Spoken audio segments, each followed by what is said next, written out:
Assalamualaikum warahmatullahi wabarakatuh. Innal hamdalillah wassalatu wassalamu ala Rasulillah wa ala alihi wa sahbihi wa man tabi'ahum bi ihsan ila yaumil qiyamah. Kepada seluruh para penuntut ilmu, kepada seluruh tamu dalam teras kehidupan ilmu, yang semoga kita senantiasa diberikan rahmat dan senantiasa pula kita diberikan berkah. Dan tentunya kita selalu berdoa semoga tidak ada lagi pandemi.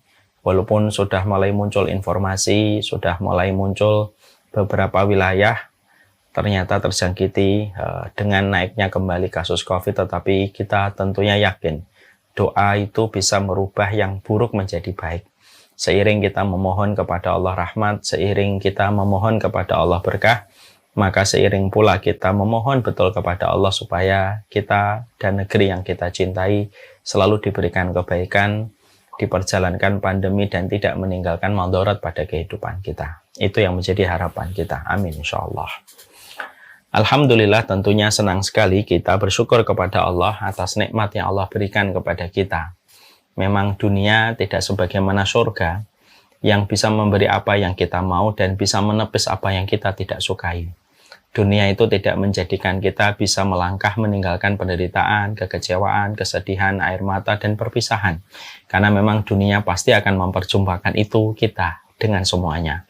Kita pasti berjumpa dengan air mata, berjumpa dengan kesedihan, berjumpa dengan kekecewaan. Yang pasti kita temukan kita sebagai pelakon kehidupan. Tapi setidaknya ketika kita bersyukur kepada Allah atas apapun irisan takdir yang Allah berikan kepada kita, maka sesungguhnya memang dunia tidak bisa sebagaimana surga, tapi kita bisa lega pada kehidupan kita ketika kita selalu bersyukur apapun yang Allah berikan dalam irisan takaran takdirnya. Syukur itu menyenangkan, syukur itu menenangkan. Makanya itulah yang dikatakan para ulama, ketika syukur itu menyenangkan, syukur itu menenangkan, maka siapapun yang ingin tenang hidupnya dan siapapun yang ingin senang hidupnya, hendaklah dia banyak bersyukur kepada Allah. Tidaklah yang salah apa yang telah dicapai orang lain, dan tidak pula yang salah itu apa yang baru kita dapatkan, tetapi yang salah itu adalah ketika kita lupa bersyukur kepada Allah. Betapa sempurnanya Allah mengiris setiap kejadian dalam kehidupan kita dengan takaran yang terbaik. Semoga Allah memberikan rahmat kepada kita, memberikan kemudahan hati kita untuk selalu bersyukur kepada Allah, baik di waktu lapang ataupun di waktu sempit. Karena syukur di waktu lapang itu biasa, tetapi tetap bersyukur di waktu sempit itulah yang luar biasa. Dan kepada Allah kita bersyukur dalam setiap urusan kehidupan kita. Kita pada kesempatan hari ini akan melanjutkan kajian panjang kita membahas tentang Muslim hebat. Tentunya ini menjadi salah satu perhatian besar kita, bagaimana kita membangun kehidupan kita secara berkualitas. Menjadi manusia itu biasa, tetapi menjadi manusia yang hebat untuk dirinya dan untuk keluarganya dan untuk masyarakat, maka inilah yang menjadi sebuah cita-cita kita. Seorang mukmin tidak boleh hanya sekedar hidup, itu tidak boleh. Dan itu yang disampaikan oleh Allah di dalam surat Al-Furqan 74. Waja'alna lil muttaqina imama. Ketika Allah mensifati ibadur rahman, Allah mensifati hamba-hamba Allah yang dikasihi olehnya, maka salah satu karakternya hamba yang solih yang mendapatkan surga ketika di dunia. Mereka itu selalu memohon kepada Allah supaya dijadikan pemimpin bagi orang yang bertakwa. Artinya, mereka adalah orang-orang yang luar biasa dalam kehidupan akhirat mereka, dalam kehidupan mereka. Nah, inilah yang menjadikan kita membahas tentang bagaimana Muslim hebat di dalam tapak kehidupan kita. Dan ini merupakan materi yang dibutuhkan oleh siapapun, karena musuh terbesar kehidupan kita itu ya diri kita sendiri. Dan membuktikan kualitas kita di hadapan Allah menjadi sebuah pencapaian yang terbaik kalau kita mampu memberikan yang terbaik pada kehidupan kita di hadapan Allah. Dan inilah yang menjadi salah satu di antara banyak alasan kenapa kita membahas tentang Muslim hebat. Karena kita sepakat, kita ingin menjadi orang yang terhebat bukan di mata manusia tetapi di hadapan Allah Subhanahu wa taala. Sekarang mari kita bahas. Kita masih membahas tentang bagaimana seorang muslim yang hebat itu selalu melihat dan mendiagnosa kekurangan dirinya. Kemarin kita sudah membahas tentang sifat-sifat negatif pada diri manusia yang menempel pada fitrah kehidupan manusia. Diberikan sifat negatif itu bukan karena Allah tidak mampu memberikan sifat yang positif, tapi diberikan manusia pada fitrah penciptaannya memiliki sifat negatif untuk menjadi ujian bagi manusia. Apakah mereka mampu mengalahkan diri mereka sendiri, ataukah mereka justru kalah dengan diri mereka sendiri? Musuh terbesar diri kita itu adalah diri kita sendiri. Itulah musuh terbesar diri kita. Banyak orang yang mampu mengalahkan fulan, tapi belum tentu mampu mengalahkan dirinya sendiri. Dan kita terkadang suka mendolimi diri kita sendiri. Makanya dikatakan di dalam banyak sekali ayat walakinnahum yadlimun. Tetapi manusia itu suka mendolimi diri mereka sendiri. Dan itulah yang menjadikan kita supaya kita tidak masuk pada kategori mendolimi diri kita sendiri. Berarti kita harus mengenal potensi keburukan pada diri kita, lalu mengalahkan potensi keburukan yang ada pada diri kita dan kita rubah dengan potensi ketaatan ketika kita mengubah setiap ujian menjadi sebuah kebaikan ketika mampu mengendalikan keburukan diri sendiri. Saya sudah sering menyampaikan di dalam banyak kesempatan, tidaklah membahayakan musuh dari luar selama kita mampu mengalahkan musuh dari dalam diri kita sendiri. Biasanya itulah yang menjadi sebuah pesan tegas dalam kehidupan. Perusahaan itu terkadang yang berbahaya bukan kompetitornya, tetapi yang berbahaya itu ya loyalitas para pekerjanya dan para karyawannya. Karena ketika perusahaan tidak memiliki loyalitas dari para karyawannya, maka tentunya perusahaan itu tidak akan mampu berkembang. Terkadang kompetitor itu biasa, tetapi yang membahayakan itu adalah dari dalam sendiri.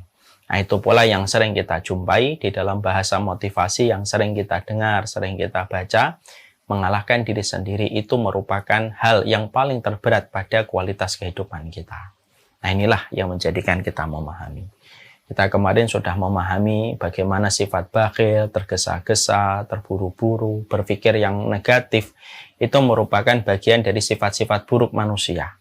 Yang tentunya kita harus berusaha mengubahnya dengan frekuensi, misalkan dari frekuensi yang negatif menuju kepada frekuensi yang positif. Ketika kita memahami ilmunya. Dan itulah yang sudah kita pelajari. Sekarang kita akan menuju kepada kekurangan diri manusia. Yang berikutnya, setelah ada kata bakhil, berpikir yang negatif, suka terburu-buru, pelit, dan lain sebagainya yang sudah kita bahas, maka para ulama lalu mengatakan dan menjelaskan berikutnya. Salah satu di antara potensi keburukan yang dimiliki oleh manusia adalah mereka memiliki syahwat terhadap lawan jenis. Yang apabila syahwat ini dilampiaskan tanpa mengenal kendali dan kontrol, maka akan menjadi sebuah kerusakan pada kehidupan manusia. Mari kita bahas. Tentunya kita memahami betul bahwasanya manusia itu memang dijadikan oleh Allah berpasang-pasangan. Sebagaimana setiap penciptaan Allah itu berpasang-pasangan. Ada kehidupan siang, ada pula kehidupan malam. Ada kehidupan jantan, juga ada kehidupan betina. Ada kanan, juga ada kiri. Sebagaimana proses penciptaan manusia, ada manusia yang diciptakan laki-laki dan ada manusia yang diciptakan oleh Allah sebagai perempuan. Tentunya ketika Allah menciptakan laki-laki dan perempuan, selain untuk menciptakan keharmonisan dalam proses penciptaan Allah, karena kita tidak bisa bayangkan kalau di dunia ini hanya diisi laki-laki. Dan tentunya sebaliknya pula, kita tidak bisa membayangkan kalau di dunia ini hanya diisi dengan perempuan. Makanya Allah ciptakan keharmonisan ada laki-laki dan perempuan yang Allah ciptakan. Selain menciptakan keharmonisan pada proses penciptaan alam semesta, maka sesungguhnya penciptaan laki-laki dan perempuan merupakan bagian dari sebuah ujian dan fitnah yang Allah berikan pada kehidupan hamba yang beriman.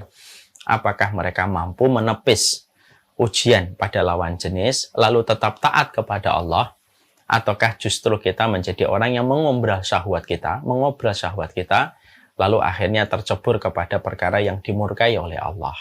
Dan itu yang kita harus pahami tentang proses penciptaan alam semesta yang berpasang-pasangan termasuk laki-laki dan perempuan.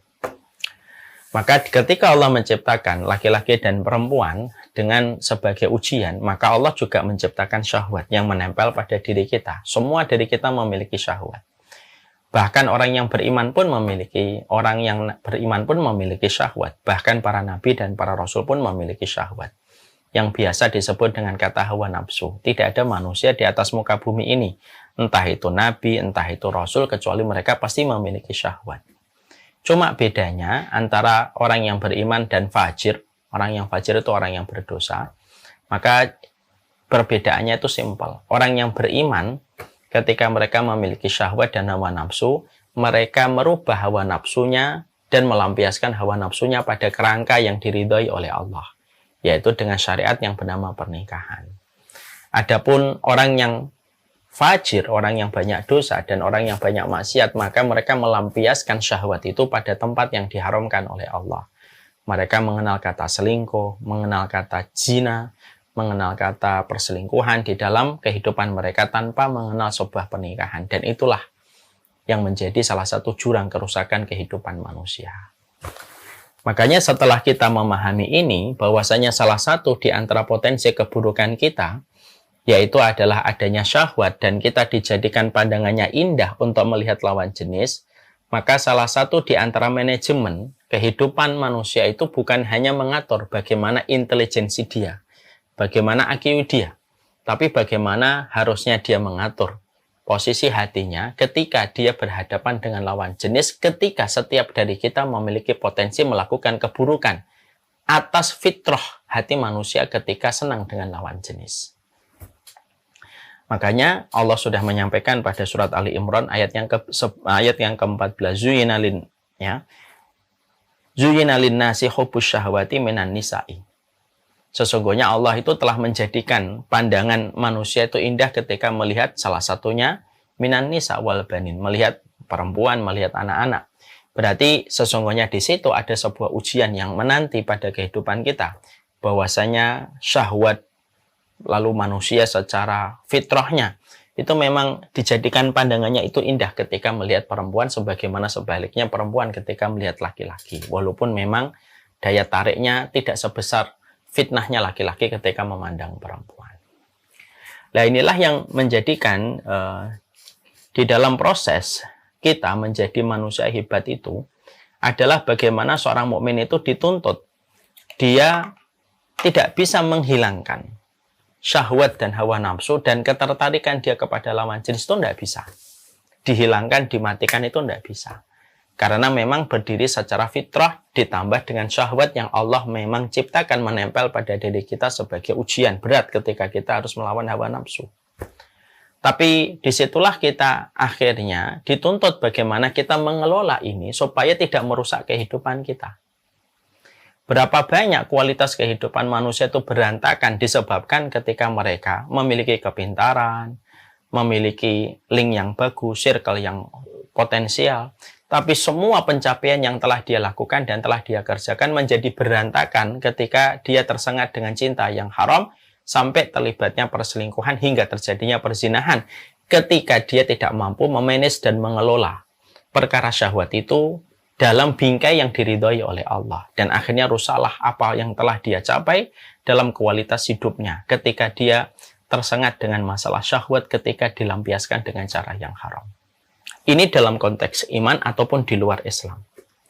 Sering sekali kita menjumpai di banyak negara-negara maju, berapa banyak politikus yang memiliki potensi kebaikan, memiliki potensi baik di masa depan dengan karir politiknya yang luar biasa, tapi hancur berantakan gara-gara kasus perselingkuhannya terungkap, ketika kasus zinanya terungkap, sampai akhirnya berantakan. Semua pencapaian telah dia dapatkan itu ketika tersengat dengan sebuah syahwat yang dilampiaskan dalam bentuk perzinahan.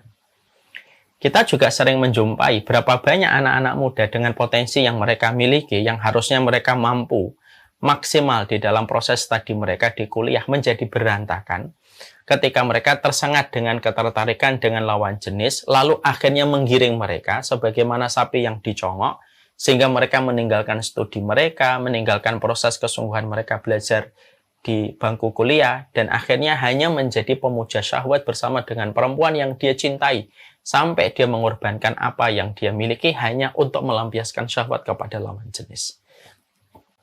Kasus terbaru yang kita jumpai, ada seorang anak rela menjual apapun barang yang ada di rumahnya hanya untuk menyenangkan pacarnya, untuk bisa membelikan barang-barang mahal sebagai hadiah. Contoh ini sudah banyak sekali kita jumpai dalam kehidupan, belum lagi di kantor. Di kantor ini ada sebuah penelitian yang pernah saya baca. Benar atau tidak penelitian ini saya tidak tahu ya. Tetapi dalam penelitian ini mengatakan bahwasanya tingkat perzinahan di kantor ketika banyaknya laki-laki dan perempuan. Di kantor ketika perempuan selalu mereka, bagi yang belum mendapatkan ilmu, mereka memiliki tampilan yang mempesona, dan banyak laki-laki walaupun sudah memiliki pasangan, mereka akhirnya tergiur dan tergoda, dan terjadilah sebuah perkara perzinahan dan perselingkuhan. Dan itu hampir jamak kita dapatkan kisah atau kita dapatkan rahasia umum terjadinya perselingkuhan di lingkungan kantor. Dan akhirnya kualitas laki-laki itu bersama keluarganya hancur, kualitas wanita itu bersama dengan keluarganya pun hancur disebabkan karena tersengatnya masalah syahwat. Ketika syahwat ini tidak diantisipasi dan tidak diwaspadai, bisa menjadi musuh yang merusak kualitas kita di dalam kehidupan. Syahwat itu akan menjadi sebuah kebaikan ketika kita mengendalikan. Maka kedudukan syahwat yang dikendalikan sebagaimana kuda yang terlatih. Dia bisa mendorong orang itu dalam kebaikan dengan syahwat yang dia miliki ketika dia mampu mengendalikannya. Kuda itu liar sekalipun, kalau sudah dikendalikan, maka kuda itu bisa berlari kencang kemanapun yang diinginkan oleh penunggangnya.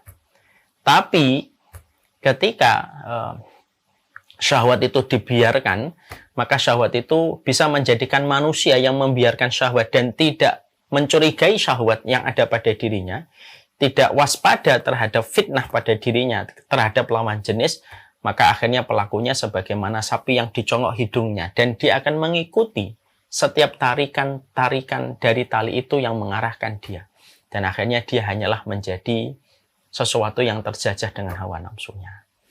Makanya yang kita bangun dari penjelasan para ulama di sini itu apa? Inilah pentingnya yang pertama bagi kita selalu waspada.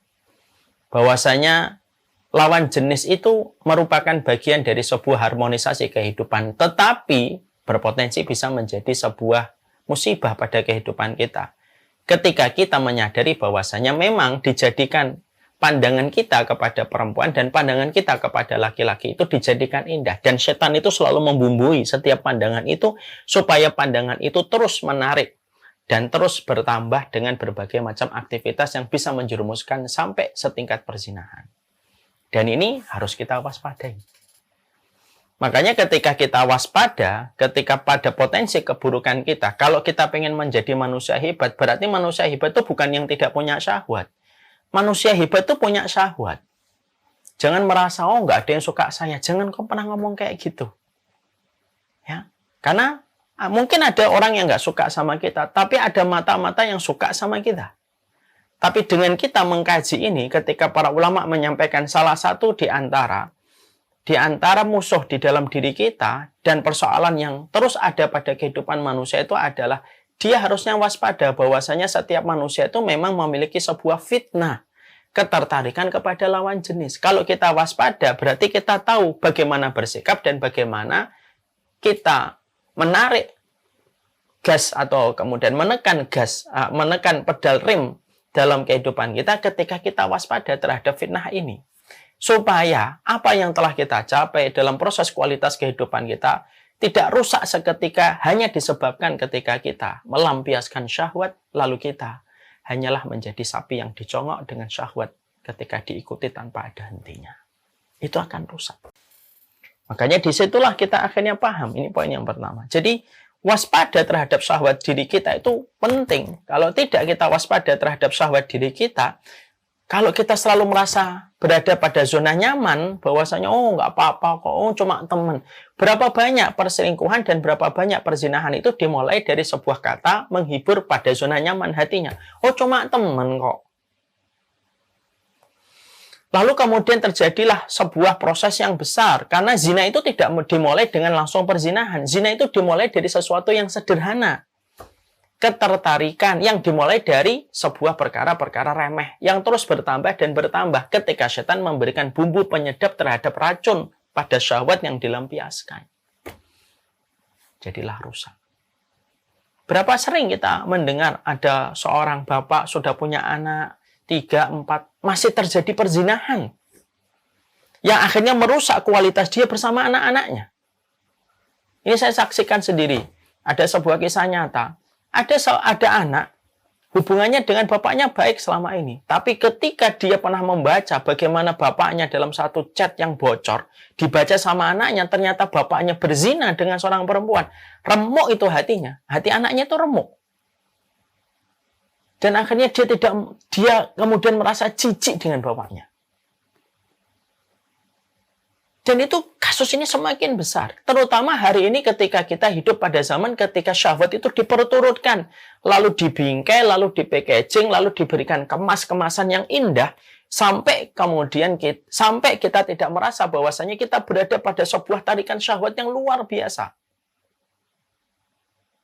Lalu pelan tapi pasti. Kalau kita tidak waspada, merusak semua pencapaian yang telah kita dapatkan dan telah kita peroleh. Disebabkan karena perzinahan ketika melampiaskan syahwat. Nggak usah bicara iman, Pak. Orang yang tidak beriman aja bisa rusak gara-gara kasus perzinahan.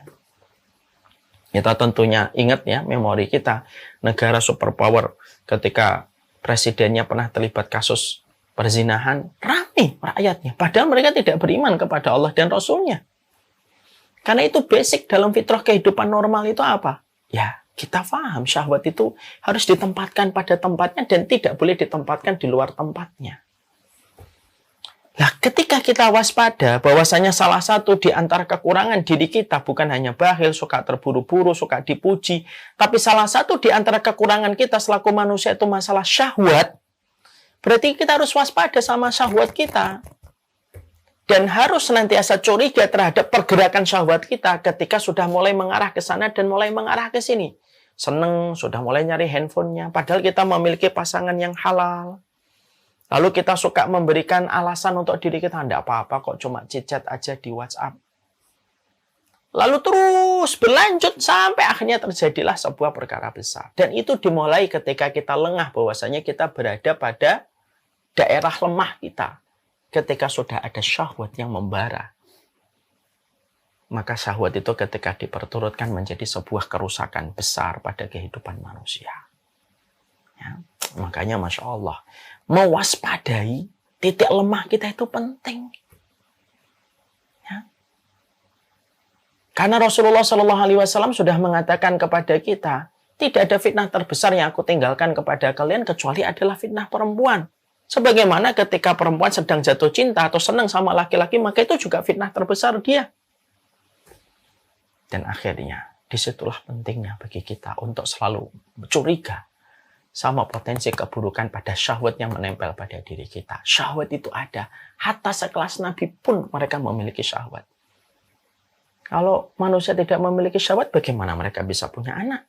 Karena memiliki syahwat itulah jadilah keturunan yang kita miliki. Tapi pada bingkai yang diridhai oleh Allah.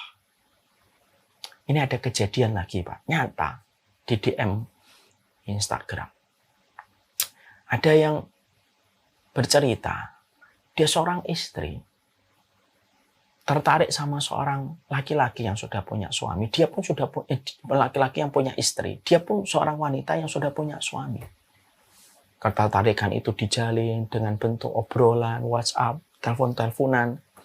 Ketika masing-masing pasangannya sedang tidak ada. Sampai terjadilah perzinahan. Naudzubillah min dzalik. Terjadinya perzinahan. Kita mengambil kisah ini bukan berarti kita lebih baik. Enggak. Tapi supaya kita ngambil ibrah. Bisa jadi pelakunya ini insya Allah moga-moga dituntun oleh Allah bertaubat. Wanita ini menyesal betul setelah melakukan perzinahan. Dia seakan-akan kayak bangun dari tidurnya. Dan dia merasa bersalah, dia bertaubat. Tapi yang terjadi adalah, saya Ustadz kalau sudah bertaubat gitu, saya tuh merasa berdosa setiap melihat suami saya. Saya merasa nista, saya merasa hina ketika melihat suami saya kalau pulang ke rumah, kalau sedang membelikan saya makanan, kalau dia memberikan perhatian kepada saya, semakin saya tersiksa dengan semua itu.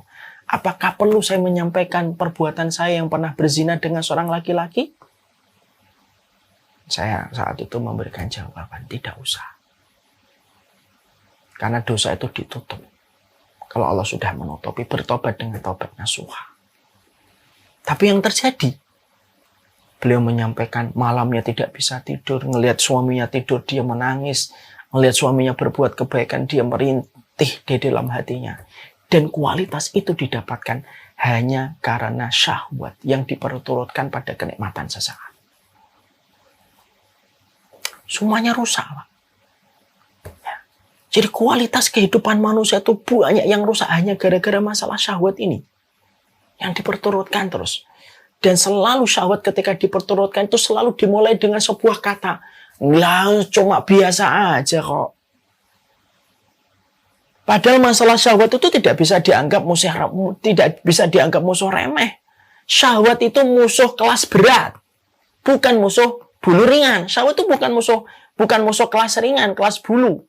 Tapi namanya syahwat, kalau boleh saya menganalogikan dengan bahasa kekinian dari para ulama, syahwat itu sesuatu yang besar. Musuhmu yang paling besar itu salah satunya syahwat. Makanya ketika melawan syahwat, ketika syahwat itu tidak bisa dimatikan, caranya itu apa? Tidak pernah membuka kesempatan untuk syahwat menguasai ketika kita masuk pada daerah lemah kita. Nah, itu penting. Supaya seseorang manusia itu fokus dengan apa yang dia kerjakan pada kualitas hidupnya. Ketika dia tahu bahwasanya dia punya potensi keburukan. Menutup. Makanya Islam itu sangat menutup celah-celah yang bisa menyebabkan seseorang itu bisa memperturutkan syahwat. Kenapa seorang laki-laki diperintahkan untuk menundukkan pandangan? Bapak dan ibu, dokter ataupun tenaga kesehatan, cari referensi agama apapun. Tidak ada satu agama yang memerintahkan setiap laki-laki dan perempuannya menundukkan pandangan kecuali dalam Islam. Sampai urusan menundukkan pandangan itu ada. Dalam surat An-Nur. Bahkan kemudian kita mendapati pula, dalam sunnah, kita berjalan antara laki-laki dan perempuan itu diatur, Pak. Nggak boleh laki-laki itu jalan di belakang perempuan. Kenapa? Karena pandangan matanya ketika melihat bagian belakang perempuan itu dihiasi oleh setan. Makanya kalau kita jalan disuruh laki-laki di depan, perempuan agak di belakang. Supaya tidak dinilai fisiknya oleh laki-laki ketika ada penyakit pada hatinya. Loh, sampai urusan masalah jalan, masalah mata diatur sedemikian detail. Karena Islam itu secara implisit ingin mengatakan kepada saya dan ingin mengatakan kepada kita semuanya. Syahwat itu bukan musuh remeh. Syahwat itu musuh kelas berat. Kalau kamu sudah membuka pintu sampai masuknya angin syahwat di situ, justru mengalahkannya lebih susah. Dan lebih mudah bagi kita menutup kesempatan dari awal daripada membuka lalu akhirnya baru berusaha untuk menutup. Hari ini kasus perzinahan semakin parah luar biasa. Perzinahan itu semakin parah. Baik di kantor, di luar kantor. Semuanya yang kita sering dengarkan itu, hampir-hampir yang sering kita dengarkan kasus perzinahan dan kasus perzinahan. Dan ini merusak kualitas. Ada laki-laki ketika mereka sudah memiliki pasangan yang halal gitu, terlibat pada perselingkuhan, hingga terjadinya perzinahan, dia tidak bisa lepas dari perempuan itu. Sampai akhirnya istrinya, anaknya tidak menjadi prioritas lagi dalam kehidupan dia. Kenapa? Yang menjadi prioritas itu ya hanyalah perempuan yang dia senangi.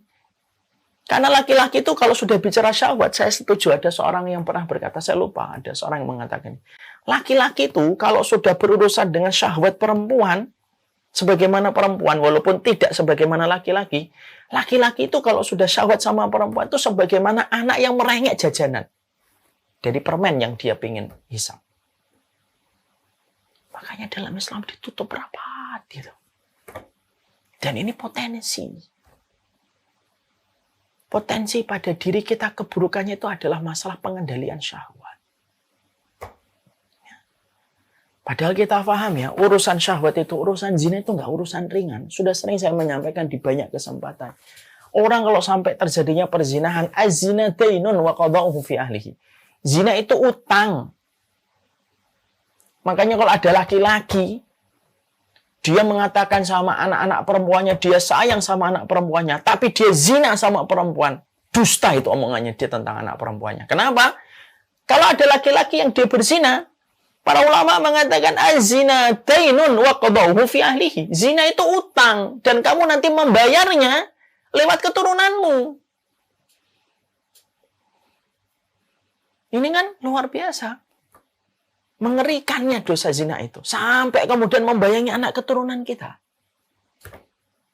Makanya kalau ada laki-laki, kalau sudah punya anak perempuan, masih terus bermain dengan perempuan dalam bentuk yang diharamkan oleh Allah, hati-hati betul itu. Hati-hati betul. Karena dia akan terus dibayangi hukuman lewat anak-anak keturunannya ketika dia berani melanggar sebuah perkara yang dinamakan dengan perzinahan. Ya. Ini yang menjadi sebuah perenungan. Orang itu kalau memahami zina itu merusak 4 sekaligus, Pak. Merusak agama, merusak nasab, merusak akal, merusak kehormatan. 4-4-nya sekaligus rusak ketika orang berzina. Orang membunuh, merusak kehormatan. Orang mencuri, maka dia merusak kehormatan atau merusak harta. Atau merusak akal. Orang minum khamr, merusak akal. Zina, merusak agama, merusak akal, merusak nasab, dan merusak kehormatan. 4-4 sekaligus itu langsung rusak ketika seseorang itu telah berzina. Akal mana yang bisa menerima seorang laki-laki membuka kancing baju seorang perempuan tanpa dia berkomitmen di hadapan Allah dalam bentuk pernikahan? Nggak ada akal yang bisa menerima. Agama jelas haram. Kehormatan mana, Pak? Yang tidak dilanggar daripada dinodainya seorang wanita dan melanggarnya seorang laki-laki terhadap kehormatan dirinya. Keturunan, Pak, rusak, Pak. Kenapa? Karena apapun yang terjadi setelah perzinahan, kalau sampai terjadinya pembuahan dan terjadi kehamilan, panjang itu urusannya. Kalau anak itu perempuan, maka bapak pezinanya tidak bisa menikahkan anak perempuannya. Walaupun sudah bertobat sekalipun. Fulan A dengan Fulan B berzina. B-nya kemudian hamil, lahirlah C. C ini perempuan, Pak. C ini perempuan. Tapi terjadinya C ini pembuahan sebelum terjadinya akad pernikahan, Pak. Nanti C ketika besar mau nikah, A tidak boleh menikahkan C. Kenapa? C-nya terbentuk sebelum pernikahan. Walaupun A dan B sudah bertobat dengan taubatan nasuha. Saya ketika pernah menyampaikan materi tentang masalah zina untuk menjadi sebuah nasihat untuk saya dan semuanya di satu masjid. Ada bapak-bapak menghampiri saya, nangis. Setelah kajian, nangis, Pak, beliau. Oh, saya sudah khawatir ini jangan-jangan ada hubungannya dengan materi yang baru kita pelajari bareng-bareng ini. Gitu. Dan betul itu. Ternyata beliau menyampaikan, Ustaz, saya dulu melakukan zina sama istri. Tapi kami sudah bertobat. Saya tahu, Pak, bapak ini bertobat. Kenapa? Tidaklah saya sering mengadakan kajian di wilayah situ. Kecuali beliau itu selalu hadir bersama istrinya. Anak pertama saya perempuan, Ustaz. Kelas 3 SMP.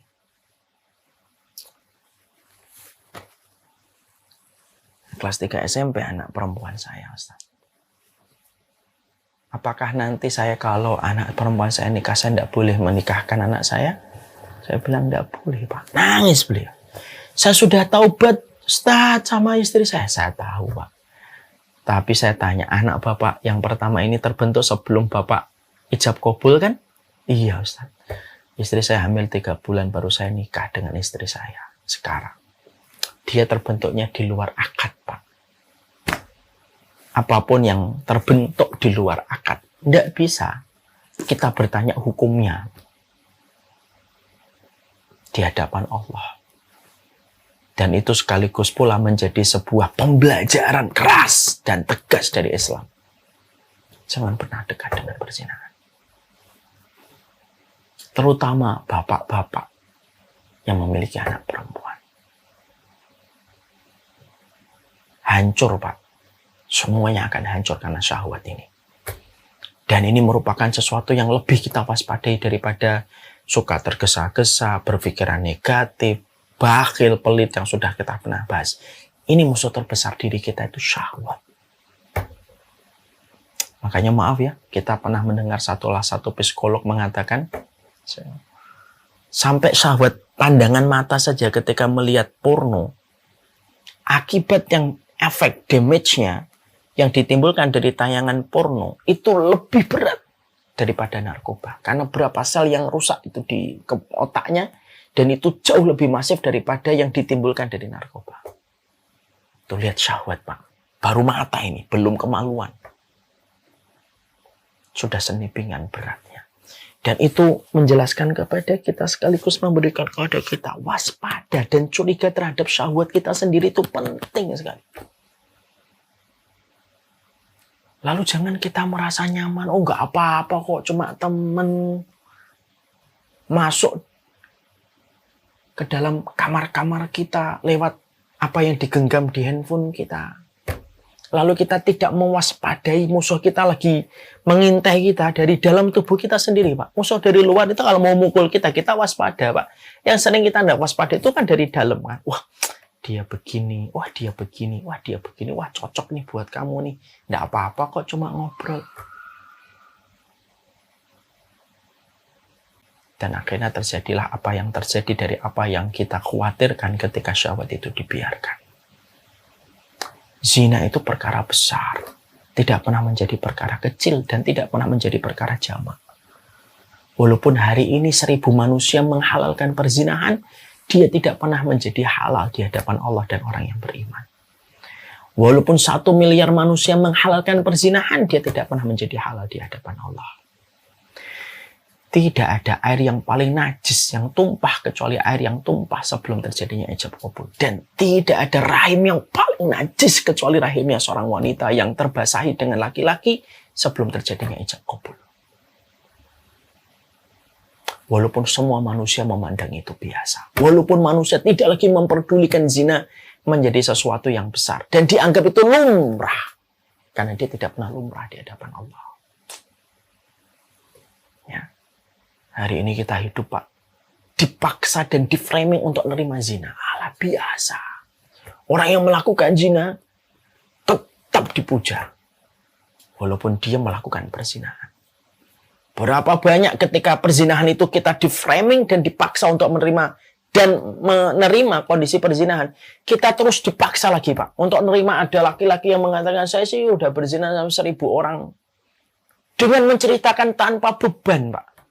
Yang apabila kita berpikir, coba kalau ada anak perempuan kita, ibu kita, kakak perempuan kita, termasuk pada list orang itu kemudian berzina dengan orang yang kita cintai, apa enggak marah kita dan remuk hati kita mendapati itu? Tapi kita selalu di-framing. Tidak apa-apa, biasa. Kadang-kadang diimbuhi dengan kata-kata, oh, lebih baik zina sebelum nikah daripada sudah nikah zina. Memang ada pilihan semacam itu? Maka ini yang kemudian menjadikan kita berpikir keras. Orang yang berzina, jangan dicela. Betul, jangan dicela. Jangan dibully habis-habisan, karena kita pun nanti kita khawatir akan diuji dengan ujian yang sama dan belum tentu kita itu mampu melewatinya. Tapi dari apa yang kita pelajari di sini, disinilah kita paham.